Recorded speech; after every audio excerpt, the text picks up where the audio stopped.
if you were starting a new site today from scratch, what would you focus on doing for the first 90 days? So I would spend probably the first 30 days, the first month, just deep in customer research. So selecting a niche that I might have an interest in. That interest in a niche is really important. I've tried starting businesses in spaces where I literally have no connection to it. It was just like an income play. And honestly, all of those have burned out. Some sort of seed from me is really important because that keeps me going, especially when times are tough or it's just not working out. Whenever we start something, it's really fun and there's that honeymoon period. But eventually, and this is everybody, they hit a wall. So it's that interest and excitement to figure it out that gets you over that wall and keeps you going.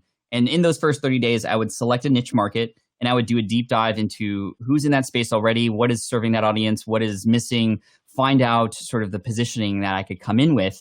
Perhaps it might relate to specifically a product that can help serve that audience and how to become essentially the go-to resource for that product. If I was going to start with affiliate marketing, how can I provide so much value showing people how to use this product? And then in addition to that, how might I do this for free? And meaning, like, let's take, for example, a keyword research tool. You know, there's a lot of keyword research tools out there that you can be an affiliate for. Software, I would probably start with software, in fact, because the higher commissions, you know, affiliate marketing, especially in the world of Amazon recently has gotten slashed.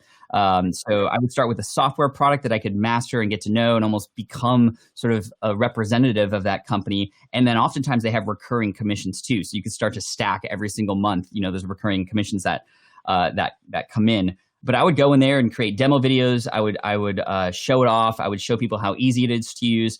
I might even target a specific niche, like a niche in a niche. So not just entrepreneurs, but entrepreneurs who are authors, for example. And I might find a software that authors specifically use, like Scrivener or something. And in fact, there's a guy, his name's Joe, who created a website called Learn Scrivener or the Scrivener Master. I can't remember exactly, but his whole business started as an affiliate for that product, and he's become known as an expert now, and has even partnered with the company in really interesting ways too, which is really cool. So that's where I would start. But when I was saying I'd offer the free way to do it, meaning keyword research, right? There's ways to do it for free, but it takes like hours. But I would share that. I would give it all away for free. Here's how you can do it for free for 3 or 4 hours. And there you go. You have your end results, the keywords that you want. Or you can do all of that in 10 seconds using this product. Yeah. So I call that the free way to do it or the headache-free way to do it. And so, you know, that juxtaposition allows for people to go, oh yeah, that's definitely worth my money. Thank you so much for providing this value. I'll click on your link, commission, boom. Yep. That's brilliant, man. And you hit on a bunch of stuff that has already been talked about previous to you showing up. So I love, like, whenever there's like a thematic thing going on, which is, you know, go down the route that's something you're passionate with. Mm-hmm. I mean, that is probably the easiest thing with affiliate marketing is people, there's so many offers out there. Just go to sharesale.com and just pick up. Like, no. No, don't do that. Talk about like how you look at a product, you know, so a new thing that you might get behind as a brand with content. What's your filtering process for that, or discovery?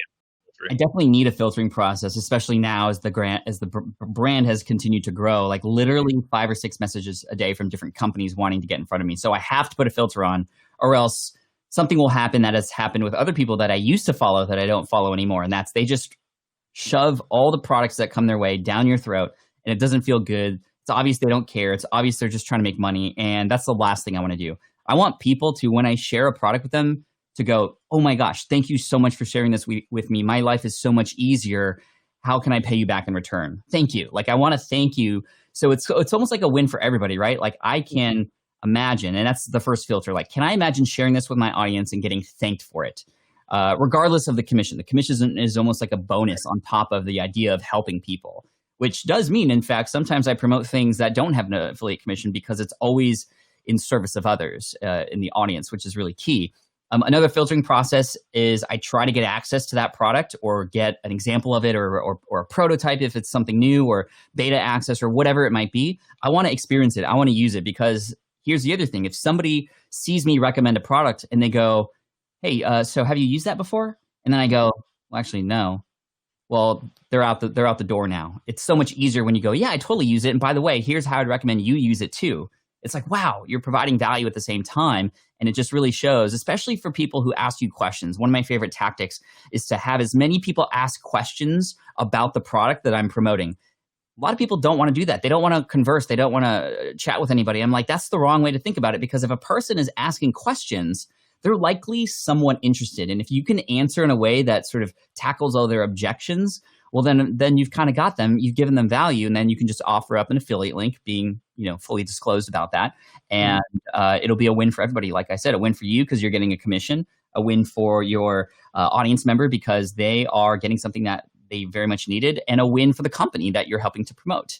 And then I also try to see, and this isn't always possible, but might there be a way for me to partner with this company? One of the things that I teach my students in my affiliate marketing course is it's not just about the relationship between you and your audience, it's about the relationship of you and the owner of that product, because you could potentially get special access or special deals or early looks or something. And this is why, I don't know if you know who MKBHD is on Twitter, YouTube. He's a big tech reviewer. He gets everything early because he does really amazing reviews about these things. And you can have early access to things too. And then, of course, you create a video about it, you're the first one to show up. You're going to rank higher in SEO on YouTube and Google. And now everybody's finding you when they're looking for information about this. They see a really thorough review and they're going to click on your link too. So that's sort of the formula that I use. Yeah. I love that.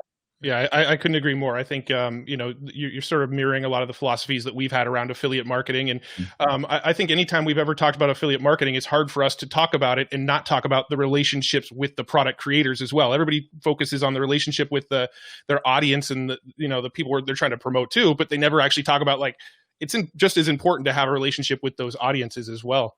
We do have quite a bit of questions flowing in.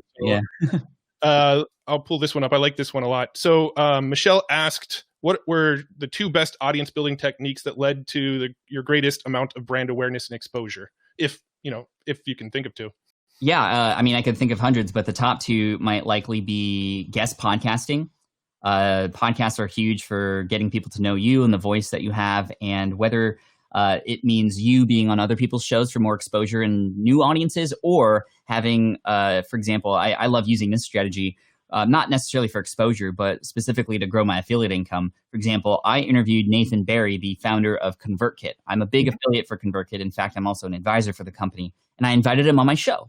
And I didn't invite him on the show to ask questions like, tell me why ConvertKit's awesome. Why should everybody convert to ConvertKit? It was more, tell me the story about why this exists. What were the struggles? What were the objections? What's your mission here? And of course, after 45 minutes, people listen to that. They get a really amazing bootstrapping story that's really inspiring. But at the same time, if they need to make a selection and they have a choice of different email service providers, who do you think they're going to go with now? The person that they've now listened to, who they can fully understand because you've developed this amazing show that asks the right questions and gets you to know them a little bit better. And that particular episode is accounted for over $50,000 in income.